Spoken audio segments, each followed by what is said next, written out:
अस्सलाम वालेकुम दोस्तों, कैसे हैं? क्या हाल चाल हैं आपके? उम्मीद करता हूं कि आप बिल्कुल ठीक ठाक होंगे। काफ़ी अरसा हो चुका है इस चैनल पर एक जो फ्रिज के हवाले से, जो फ्रिज का काम करते हैं उनके हवाले से एक वीडियो अपलोड की थी।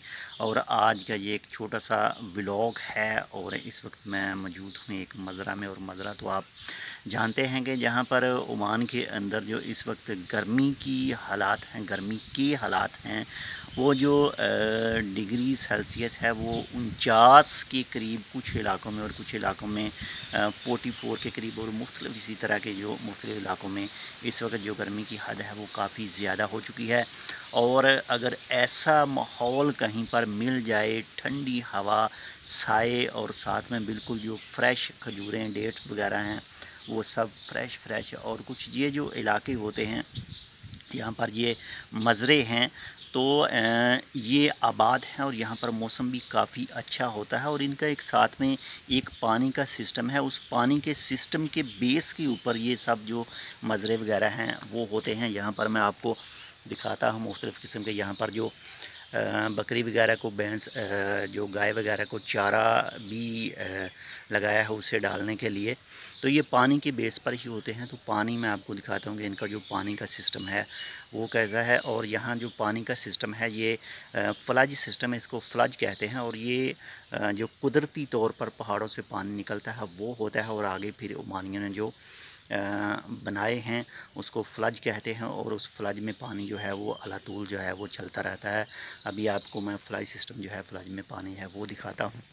हाँ जी, तो ये है फ्लज सिस्टम, जो पानी इसमें बहता ही रहता है। लेकिन ये जितनी जितनी ज़मीन, जितने जो मज़रे जिन लोगों के भी जितना जितना हिस्सा है, उनको उस हिसाब से, उस टाइम के हिसाब से जो पानी है वो दिया जाता है। अगर किसी का जितनी ज़्यादा जगह है उसको उसी हिसाब से जो पानी मिलता है। तो ये पानी अला तूल जो है वो बहता रहता है। लेकिन जो इससे पहले ये जो फ्लड जहाँ से आ रहा है ये पहाड़ों से आ रहा है, और किसी को ज़्यादातर को मालूम नहीं है ये पानी कहाँ से आता है। लेकिन ये कुदरती तौर पर पानी है जो ज़मीन से निकलता है और अला तूल ये बहता रहता है। और यहाँ पर जो एक साथ में वादी भी है, जहाँ से थोड़ा सा आगे जाएंगे तो वादी भी है। वैसे भी अब जानते हैं वादी जिसको वैली कहा जाता है। तो वादी के साथ साथ में अक्सर आपको ये नखील मिलेंगे, जिसको नखल भी कहा जाता है, नखल वगैरह, जहाँ पे नखलस्तान जो हैं। तो बहुत ही खूबसूरत नज़ारे भी होते हैं। खूबसूरत इस तरह से आप कह सकते हैं कि जो साथ में पहाड़ी इलाके हैं, जहाँ पर जो पहाड़ आप सामने से यहाँ पर देख सकते हैं, तो पहाड़ों के ऊपर तो कुछ हरियाली वगैरह नहीं है। लेकिन जो साथ में जहाँ पर ये फ्लज सिस्टम मौजूद है, जिस भी वादी में, तो उसमें जो बहुत ही खूबसूरत नज़ारा जो हरा भरा रहता है। फिर इसके बाद में परिंदे वगैरह जो चहचहाते हैं, ये सब चीज़ें यहाँ पर मौजूद होती हैं।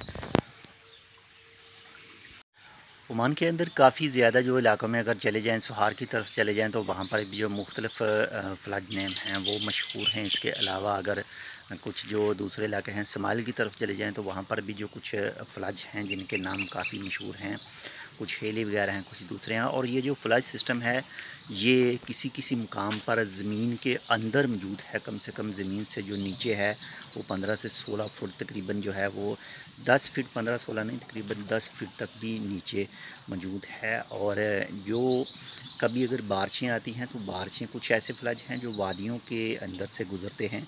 तो जब बारिश वगैरह आती है, वादी में पानी आता है, तो पानी जो है वो फ्लज के जो फ्लज का सिस्टम है उसके अंदर भी पानी चला जाता है। और साथ में जो पत्थर वगैरह हैं वो भी साथ में उसमें चले जाते हैं फ्लज में। और फिर बाद में जो यहाँ पर बंगाली वगैरह काम करते हैं मज़रों वगैरह में, और इसके अलावा कुछ दूसरे जो भी घास वगैरह, चारा वगैरह डालते हैं इनके जानवरों को, बकरियों को, और जो साथ में गाय वगैरह रखी होती हैं, तो फिर वो कॉन्ट्रैक्ट के तौर पर उस फ्लज को साफ़ करते हैं, पत्थर वगैरह निकालते हैं, ताकि जो फ्लज का एक बहाव है, जो पानी का सिस्टम है, वो अपनी रवानी पर जो है वो वापस आ सके।